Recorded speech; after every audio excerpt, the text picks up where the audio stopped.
Hello, good day to all of you. Radhe Radhe. आज हम जिस विषय को लेकर उपस्थित हुए हैं वह विषय है समाज में आत्मविकास। समाज में आत्मविकास यानी कि जिस परिप्रेक्ष्य में, जिस सोसाइटी में, जिस समाज में हम रहते हैं वहाँ पर हम सब तरह की बातें करते हैं, सब तरीके के विकास की बातें करते हैं, पर आत्मविकास को हम भूल ही जाते हैं। आत्मविकास हमें हमेशा भूला हुआ विषय ही लगता है। जब हम पैदा होते हैं, सोचते समझते हैं, हमें सारी चीज़ों की ज्ञान हमारे पेरेंट्स, हमारे माता पिता उपलब्ध कराते हैं। सारा ज्ञान हमें जांचते हैं, बताते हैं, समझाते हैं, पर बस एक ही ज्ञान देना भूल जाते हैं और वो ज्ञान है आत्मा का ज्ञान। आत्मा का ज्ञान माता पिता को ही बमुश्किल से प्राप्त होता है, तो बालकों को तो कहाँ से बताएंगे। पर आत्मविकास जो आता है वह ईश्वर से आता है, ईश्वर का ज्ञान प्राप्त करके। तो सबसे पहले जब बालक पैदा होता है, तो बालक जब पैदा होता है, जब वो 2-3 साल का हो, तो माता पिता को बस ये एहसास कराना चाहिए बालकों को कि बच्चों, बेटा, यहाँ पर ईश्वर स्थित होता है आपके, यहाँ पर आपका गॉड होता है, यहाँ पर आपका ईश्वर होता है। उन्हें सुबह उठ के रोज़ाना प्रणाम किया करो, रोज़ाना प्रणाम किया करो। ये केवल ये ज्ञान जब बच्चा हम 2-3 साल का होता है, नर्सरी में जाने लायक होता है, उसे केवल गॉड में फेथ करना सिखाएं, गॉड में फेथ करना सिखाएं, ईश्वर में विश्वास करना सिखाएं कि बच्चे, भगवान की मूर्ति जो हमने पूजा घर में लगा रखी है वो एक सिंबॉलिज्म है, जबकि हमारा असली भगवान यहाँ पर होता है। और सुबह उठ के हमेशा उसे आप नमन करो, नमस्कार करो, और वो आपका केयर टेकर होता है, सबसे बड़ा केयर टेकर होता है। जब आप कभी अकेले होते हो तो सबसे बड़ा केयर टेकर आपका ईश्वर होता है।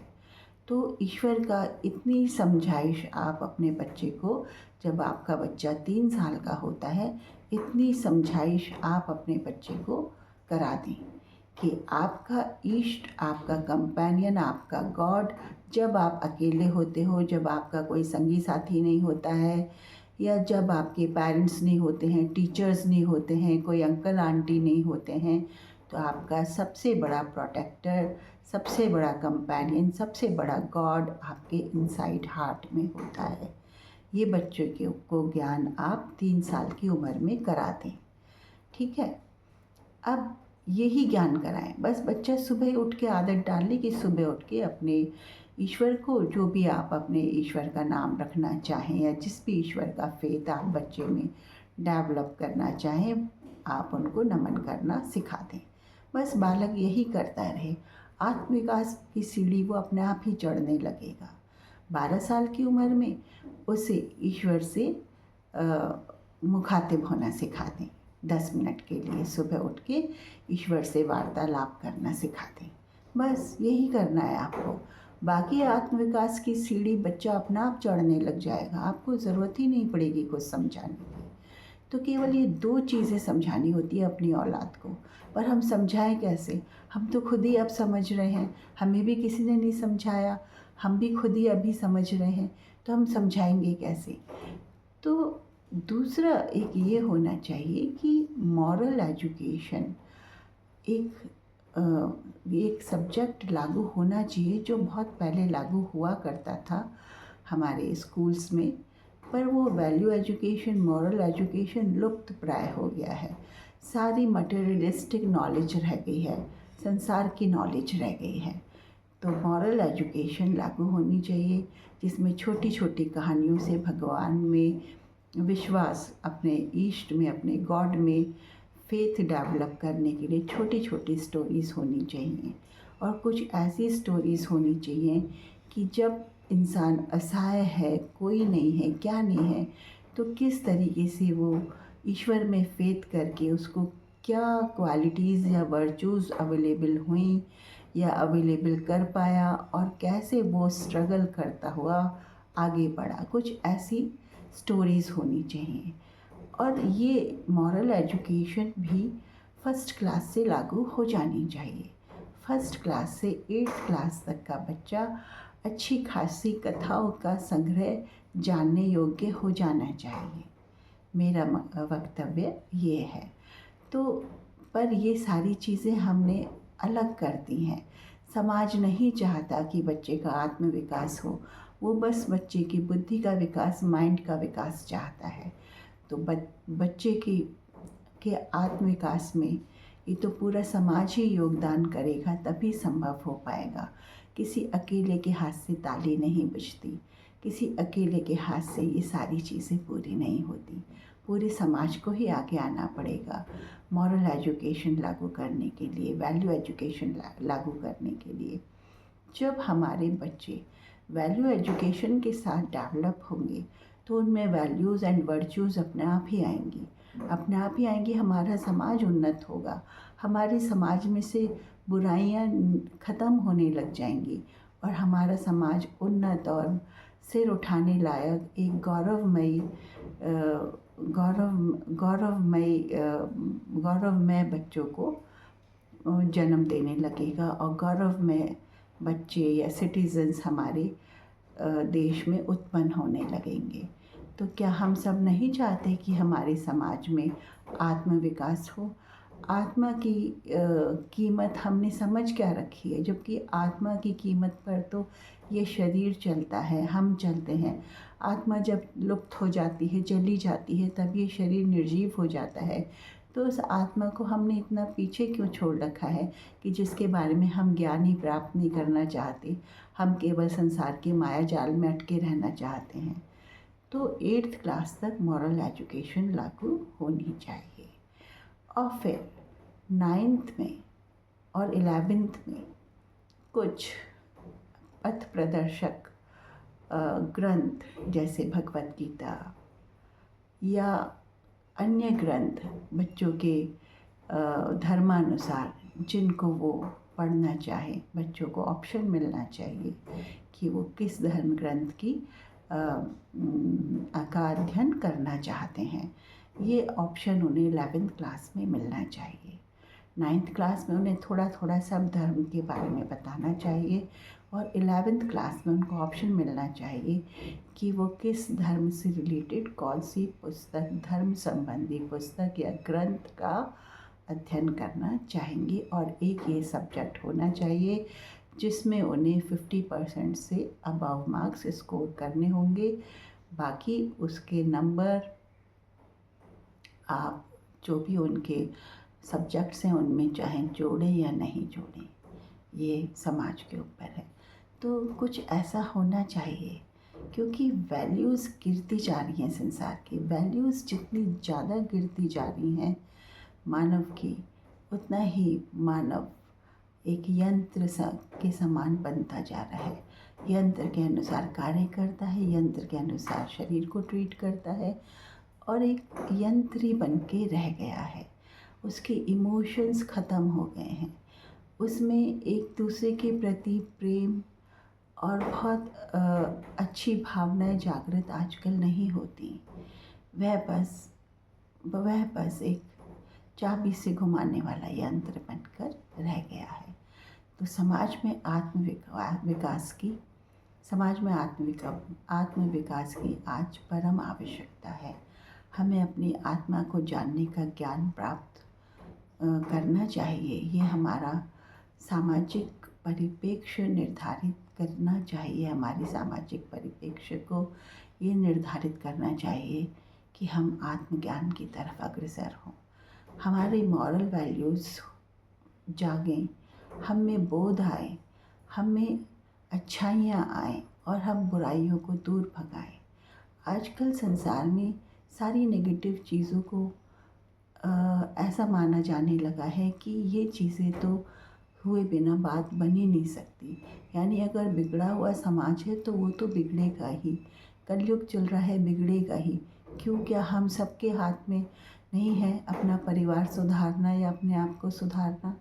अगर हम में से प्रत्येक व्यक्ति ये जवाबदारी या ये रिस्पॉन्सिबिलिटी लेने लग जाए कि मैं स्वयं अपने आप को सुधारूँगा, मैं अपने जानने वालों को प्रेरित करूँगा सुधरने के लिए, और मैं अपने पीढ़ियों में, अपने संसार में, अपने परिवार में अपने बच्चों को सुधारने की पूरी कोशिश करूँगा और उन्हें अपने लेवल पर आत्मबोध कराऊँगा या प्रभु से परिचय कराऊँगा।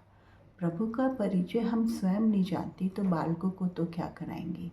बच्चों को सारी चीज़ें सिखाई जाती हैं, A for apple, B for boy, Hindi, English, math, सब चीज़ें सिखाई जाती हैं।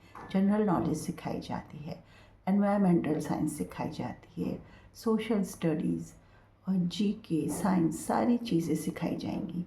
बस क्या भुला दिया जाएगा कि भगवान जैसी चीज़ भी कोई होता है, और अगर होता है तो वो आपके पूजा घर में बैठा हुआ है। आप उन्हें बताइए कि भगवान तो यहाँ स्थित है। हाँ, वो हर वक्त आपका कंपेनियन है और साथी है। पूजा घर में तो हम उनकी तस्वीर रखते हैं, फ़ोटो रखते हैं डेकोरेशन के हिसाब से। ये बताइए।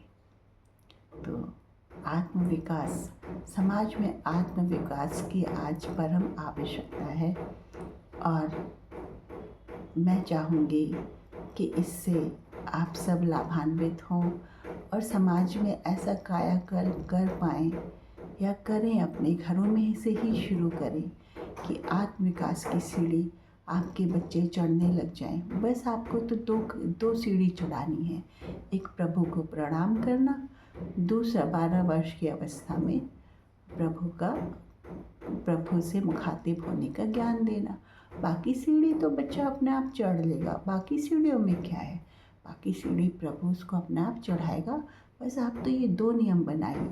3 साल की अवस्था से बच्चे को बोलिए कि अपने इष्ट को, अपने हृदय के इष्ट को प्रणाम करे सुबह उठ के रोज़। बस उसका नाम बता दीजिए कि उसके इष्ट का नाम क्या है।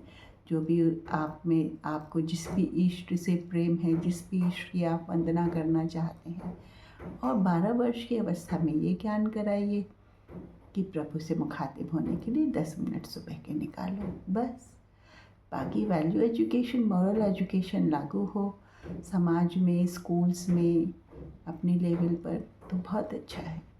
और दर्शन शास्त्र को एक तरफ क्यों रखा हुआ है?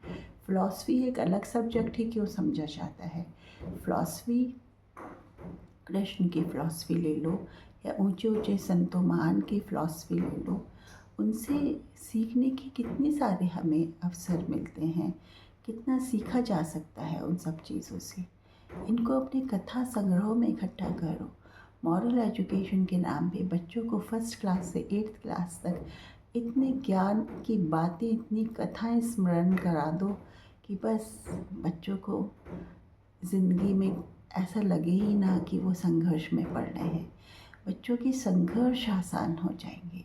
हाँ, जो स्ट्रगल या जो सुसाइड्स आजकल के छोटे यंग एडोलेसेंस बच्चे, किशोरावस्था के बच्चे जरा सी भी परेशानी आते ही सुसाइड कर लेते हैं, वो नहीं करेंगे। उनमें ज़िंदगी को जीने का एक मादा नज़र आने लग जाएगा। ज़िंदगी को जीने का एक संघर्ष में व्यक्तित्व भी अगर होगा तो भी वो उसमें से जीत कर बाहर आने लग जाएगा।